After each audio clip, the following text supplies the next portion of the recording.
ಇದೆಂತಹ ವಿವಾದ ಮತ್ತೆ ಮತ್ತೆ ವಿವಾದಕ್ಕೆ ಕಾರಣ ಆಗ್ತಾ ಇದೆ ಗ್ಯಾರಂಟಿ ಸಮಿತಿ. ಕಾರ್ಯಕರ್ತರಿಗೆ ಅಧಿಕಾರ ಕೊಡೋದಕ್ಕೆ ಡಿಕೆ ಮಾಸ್ಟರ್ ಪ್ಲಾನ್.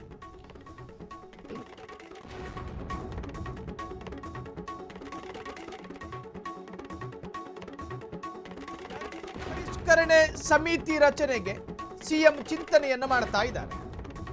ಗ್ರಾಮ ಮಟ್ಟದಲ್ಲಿ 5 ಜನರ ಸಮಿತಿ ರಚನೆಗೆ ಮೆಗಾ ಪ್ಲಾನ್. ನಗರ ಭಾಗದಲ್ಲಿ ವಾರ್ಡ್ಗೆ 5ರ ಸಮಿತಿ ರಚನೆ. ಈ ಮೂಲಕ ಕಾರ್ಯಕರ್ತರಿಗೆ ಅಧಿಕಾರ ಕೊಡೋದಕ್ಕೆ ಸಜ್ಜು. ಸಮಿತಿಯ ಮೂಲಕ 30,000 ಕಾರ್ಯಕರ್ತರಿಗೆ ಅಧಿಕಾರ. ಗ್ರಾಮ ಮಟ್ಟದ ಗ್ಯಾರಂಟಿ ಸಮಿತಿಯಿಂದಲೇ ಪರಿಷ್ಕರಣೆ. ಮನೆ ಮನೆಗೆ ಹೋಗಿ ಅರ್ಹರ ಪಟ್ಟಿ ತಯಾರಿಸುವುದಕ್ಕೆ ಸಜ್ಜು. ಹೊಸ ಅರ್ಜಿ ವಿತರಿಸುವ ಜವಾಬ್ದಾರಿಯೂ ಸಮಿತಿಗಿದೆ. ಜಿಲ್ಲಾ ತಾಲೂಕು ಮಟ್ಟದ ಗ್ಯಾರಂಟಿ ಸಮಿತಿಗೆ ಆಕ್ಷೇಪ. ದುಂದುವೆಚ್ಚ ಎಂದು ವಿಪಕ್ಷಗಳಿಂದ ಆರೋಪ ಇದೆ. ಆದರೆ ಗ್ಯಾರಂಟಿ ಸಮಿತಿ ವಿಸ್ತರಿಸೋದಕ್ಕೆ ಹೊರಟ ಸರ್ಕಾರ. ಮತ್ತೆ ವಿಪಕ್ಷಗಳ ಕೆಂಗಣ್ಣಿಗೆ ಗುರಿಯಾಗುತ್ತಾ ಸರ್ಕಾರ. ಅದನ್ನ ಸಂಭಾಳಿಸ್ಕೊಂಡು ಹೋಗ್ತಾರ ಡಿಕೆ ಶಿವಕುಮಾರ್. ಈ ಗ್ಯಾರಂಟಿ ಸ್ಕೀಮ್ ಅನ್ನೋದಿದೆಯಲ್ಲ, ಈ ಸ್ಕೀಮಿಗೆ ಗ್ಯಾರಂಟಿ ಅನುಷ್ಠಾನ ಸಮಿತಿ ಅನ್ನೋದು ಆಲ್ರೆಡಿ ಇದೆ. ಮತ್ತೊಂದು ಸಮಿತಿ ಅವಶ್ಯಕತೆ ಇತ್ತೋ ಇಲ್ಲವೋ ಅದು ಬೇರೆ ಚರ್ಚೆ. ಆದರೆ ಗ್ಯಾರಂಟಿ ಅನುಷ್ಠಾನ ಸಮಿತಿ ಅನ್ನೋದು ರಾಜ್ಯದಲ್ಲಿ ಕಾರ್ಯಾಚರಣೆ ಮಾಡ್ತಾ ಇದೆ.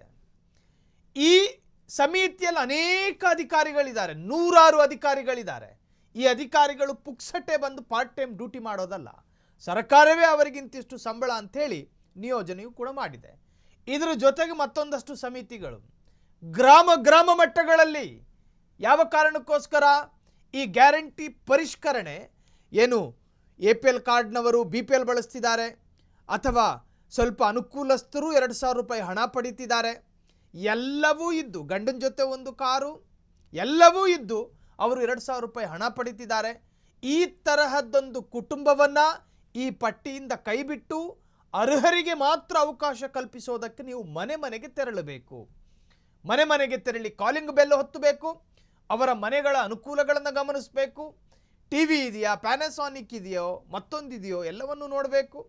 ಅವರು APL ಅರ್ಹರೋ BPL ಅರ್ಹರೋ ಇವೆಲ್ಲವನ್ನು ಚೆಕ್ ಮಾಡಿಕೊಂಡು ಕ್ರಾಸ್ ವೆರಿಫೈ ಮಾಡಿ ಈ ಸಮಿತಿಗೆ ನೀವು ವರದಿಯನ್ನು ಕೊಡಬೇಕು. ನಗರ ಭಾಗದಲ್ಲಿ ವಾರ್ಡಿಗೆ 5ರ ಸಮಿತಿ ರಚನೆ. ಈ ಮೂಲಕ ಕಾರ್ಯಕರ್ತರಿಗೆ ಅಧಿಕಾರವನ್ನು ಕೊಡೋದಕ್ಕೆಲ್ಲ ಪ್ರಯತ್ನಗಳಾಗ್ತಾ ಇದೆ.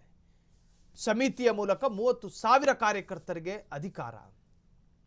ಗ್ರಾಮ ಮಟ್ಟದ ಗ್ಯಾರಂಟಿ ಸಮಿತಿಯಿಂದಲೇ ಪರಿಷ್ಕರಣೆ. ತಿಂಗಳಿಗೆ 52,000 ಕೋಟಿ ಖರ್ಚಾಗ್ತಾ ಇರೋ ಪಂಚ ಗ್ಯಾರಂಟಿಗಳ ಪರಿಸ್ಥಿತಿ ನೋಡಿ ನೀವು.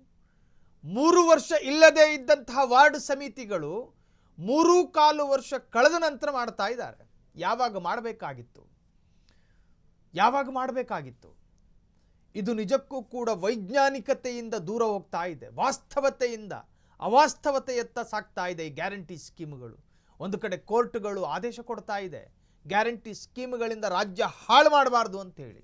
ಇದರ ನಟ್ಟ ನಡುವೆ ಗ್ಯಾರಂಟಿ ಸ್ಕೀಮ್ಗಳು ಜಾರಿಯಲ್ಲಿರ್ತಕ್ಕಂತಹ ರಾಜ್ಯಗಳಲ್ಲಿ ತೆಲಂಗಾಣ, ಹಿಮಾಚಲ್ ಪ್ರದೇಶ, ಕರ್ನಾಟಕ ಈ 3 ರಾಜ್ಯಗಳಲ್ಲೂ ಕೂಡ ಈ ಗ್ಯಾರಂಟಿಗಳು ಅಧ್ವಾನ ಎದಳಿಸಿದೆ.